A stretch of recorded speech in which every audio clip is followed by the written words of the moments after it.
हाम्रो large family portrait कस्तो बन्यो होला त? So hi, this is Mahi and I make glass paintings with face details. यसको पहिलाको भिडियो हेर्नु भएको छैन भने पनि केही फरक पर्दैन है, नहेर्दा पनि हुन्छ किनभने यो भिडियोमा चाहिँ म रिभिल गर्न जाँदै छु हाम्रो पोर्ट्रेट कस्तो बन्यो भनेर अनि क्लाइन्टले कस्तो लाग्यो। उहाँको चाहिँ कमेन्ट पनि छ है हाम्रो प्रिभियस भिडियोमा। सो अघि देखाइरहेको भिडियोमा जस्तै मैले चाहिँ उल्टा पेन्टिङ गर्छु हैन, सबै लुगादेखि लिएर फेस पेन्ट सबै उल्टा बनाउँछु के। सेप्टेम्बरमा स्केच बनाएर भ्याए अनि अक्टोबरमा बल्ल पेन्टिङ स्टार्ट गरेको थिएँ के। So it took me a lot of effort, time, patience, me including my client.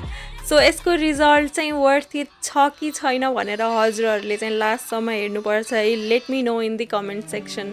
4 दिन लगाएर फेस डिटेल्सहरू बनाएर भ्याएपछि चाहिँ मैले एक दिनमा 2टा फेस पेन्ट गरेर भ्याएको थिएँ। सो यो चाहिँ मेरो क्लाइन्टको फेस पेन्ट गर्दैछु अहिले म। उहाँको डिटेल्सहरू भ्याएर चाहिँ बेस कलर हाल्दैछु।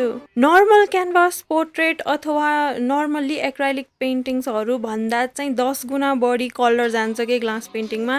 ट्रान्सप्यारेन्ट देखिन्छ, त्यही भएर चाहिँ पछाडिबाट लेयर थप्दै जान्छु। यो चाहिँ म अहिले डार्क सेड बनाउँदैछु है। सो दिन रात गरेर चाहिँ मैले फाइनल्ली पोर्ट्रेट कम्प्लिट गरेँ हैन। अनि सो लास्टमा ट्रान्सप्यारेन्ट नहोस् भन्नको लागि चाहिँ अझै स्किन टोन निकालेर अझै लेयर थप्दै जान्छु एक्राइलिक पेन्ट। ती टाइम किन लाग्यो त भन्दाखेरि मेरो चाहिँ ओभरअल स्केड्युलमा अझै धेरै अरू पेन्टिङ्सहरू पनि थियो।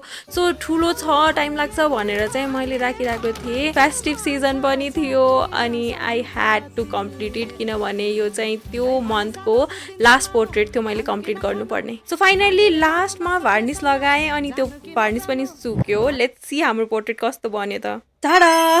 क्लाइन्टलाई चाहिँ एकदम मन पर्यो। हजुरलाई कस्तो लाग्यो त? ल एउटा एउटा गरेर डिटेल्सहरू हेरौँ न त अब। मलाई चाहिँ उहाँको मम्मीको लुगाको डिटेल्स बनाउन एकदम रमाइलो लागेको थियो अनि त्यो पनि प्रिन्ट राम्रो निस्केको थियो। अरू फेस डिटेल्स, हाइलाइट, स्याडोजहरू पनि आई थिङ्क इट्स गुड हैन त? सो डिएम गर्नु होला if you want to make yours.